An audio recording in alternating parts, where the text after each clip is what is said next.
The guest is Dr. Charles Kimbrough, a longtime NAACP activist, and the topic is the Korean War and civil rights. And of course, Dr. Kimbrough, over these last few minutes that we have here, give us some idea in terms of what it was like to be a part of the military when you went in. Of course, you came out and was able to take advantage of the GI Bill. But what was it like when you first went into the military, and talk about separation and some of the things associated with that? Well, I was in the Army for a period of 6 years. And when I went in, you know, we were completely separated. We were just a part of the fabric of the United States, of course. That was in 1947 that I went in. And then, of course, President Truman, with his executive order, desegregated the armed services. And, of course, it was at snail pace, pretty much like the school system was here in Nashville and surrounding area.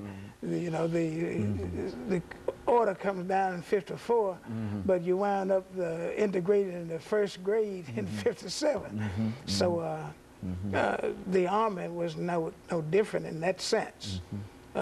Usually, you separated in the barracks, separated in the wherever you were serving, you were segregated.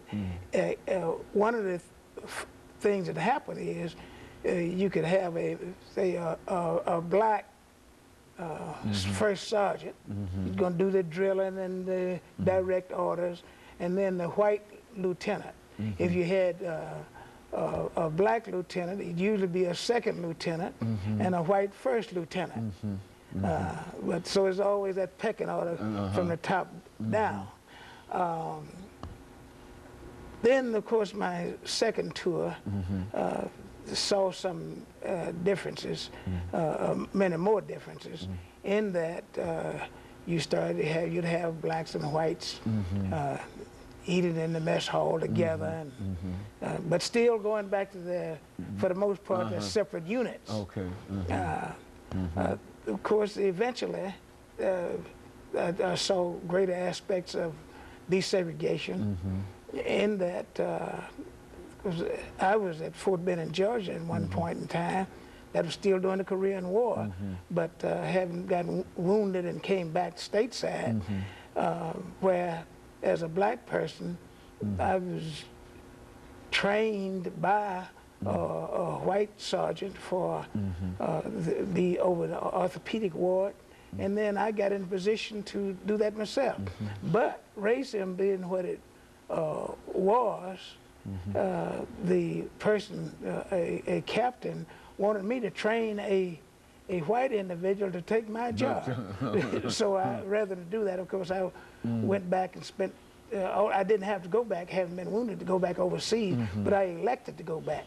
And because you didn't, I guess that's why I've tried to stand up a little straighter to people now, because in the military, you know, you can get court-martialed for doing some of the things that, by objecting to certain orders, however ridiculous they might be.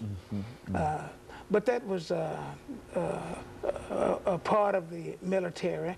And of course, we did see, and it's commonplace now, but whites and blacks start playing basketball together, boxing matches, you know, all that kind of thing was integrated.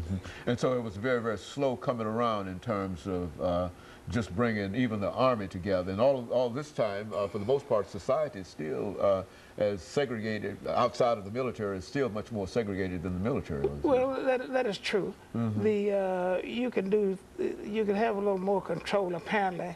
See, for instance, you know, President Truman, his desegregation order was in 1948. We don't get the Supreme Court order to desegregate public schools until 1954. And then they said, with all deliberate speed, which meant you gave that grade a year, so to speak, as well as certain years of just outright resistance. You didn't have that kind of thing in the military. Although you had many aspects of segregation still existing after the order. Now you were wounded in the war itself, were you not? Yeah. Well, now how did we